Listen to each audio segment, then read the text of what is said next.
budget ng Pilipinas ay hawak lang ng dalawang tao. Hawak lang siya ni Congressman Zaldico at ni Congressman Martin Romualdez. Yan ang katotohanan.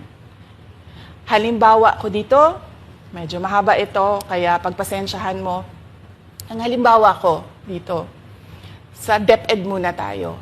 Sa Department of Education, noong taong 2023, merong 5 billion na inapprove para sa classroom construction.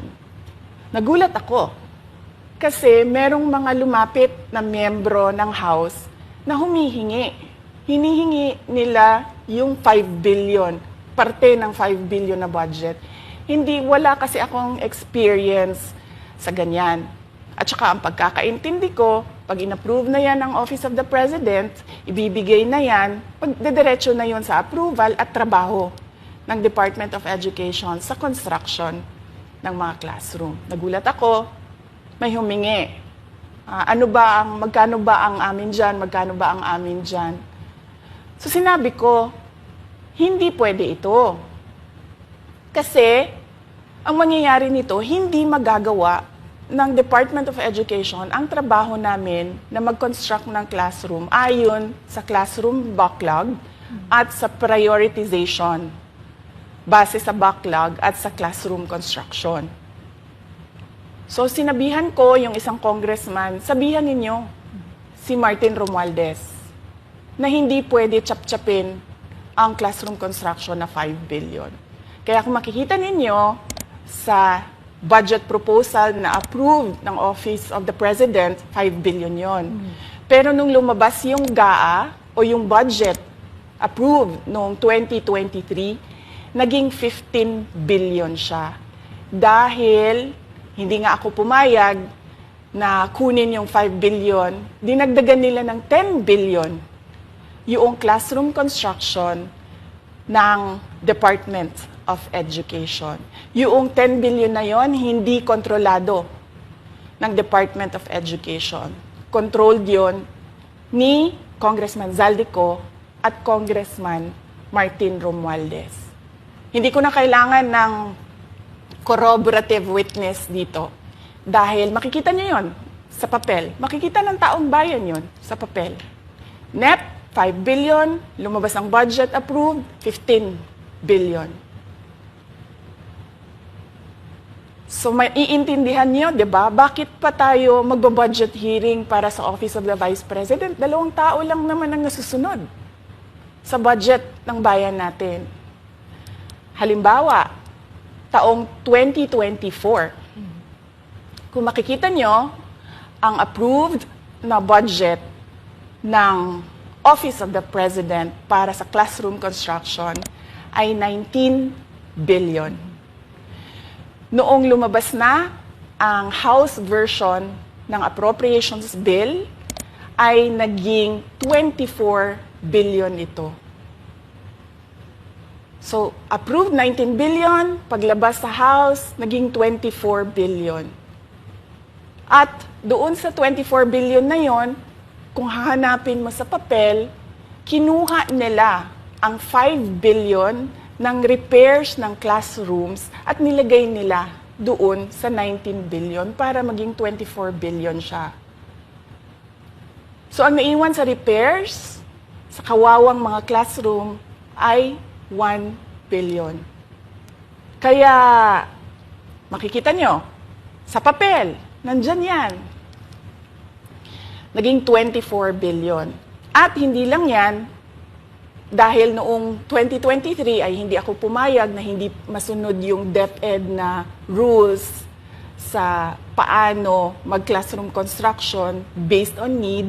Ang ginawa ngayong 2024, inattach nila ang listahan na kung saan gagawin ang mga classroom construction worth 17 billion. Makikita nyo yon sa papel.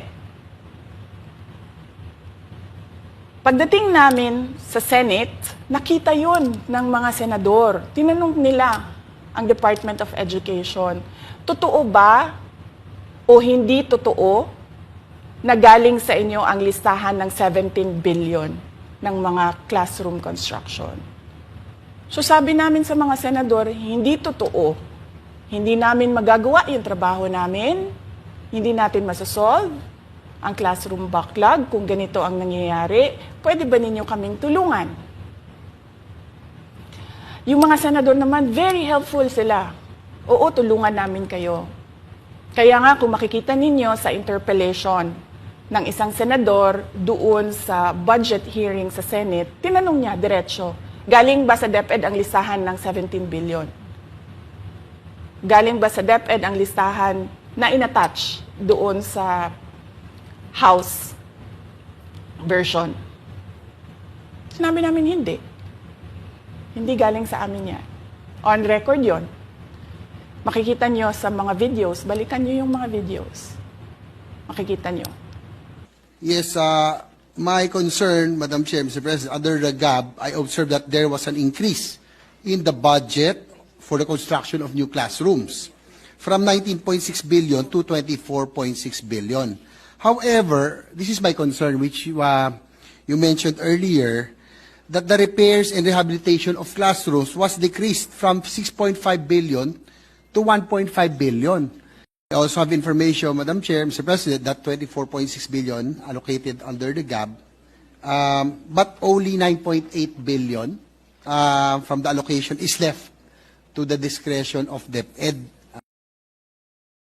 Kaya hindi ko na kailangan ng witness kasi makikita nyo sa papel. Tapos dumating ang BICAM, walang nangyari dahil ang nasusunod doon ay si Congressman Zaldico at si Congressman Martin Romualdez. Kaya nandun pa rin naka-attach yung 17 billion na ginawang listahan ni Co at ni Romualdez. In fact, balik lang ako konti sa'yo ha.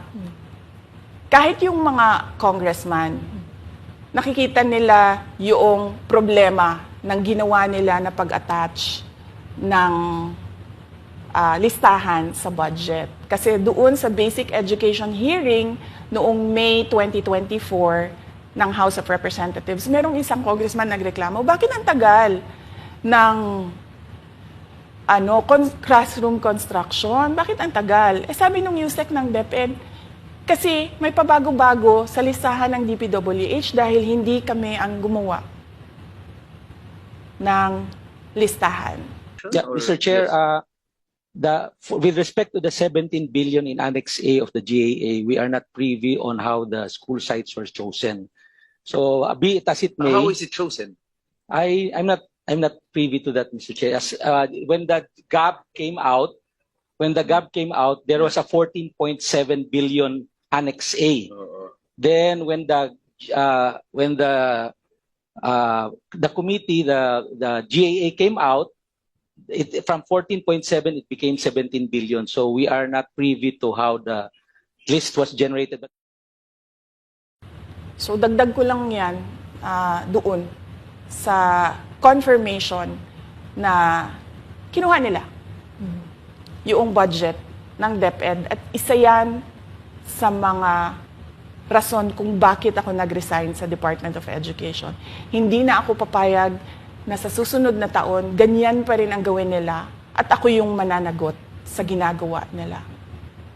Kaya yan yung sinasabi ko, bakit pa tayo mag-question and answer dito para atakihin nyo ako? Eh, ang masusunod lang naman sa budget, 2 tao lang. Makikita natin na let's stick to our plan, atakihin natin ito siya. Walang kinalaman sa kanyang Office of the Vice President 2025 budget proposal.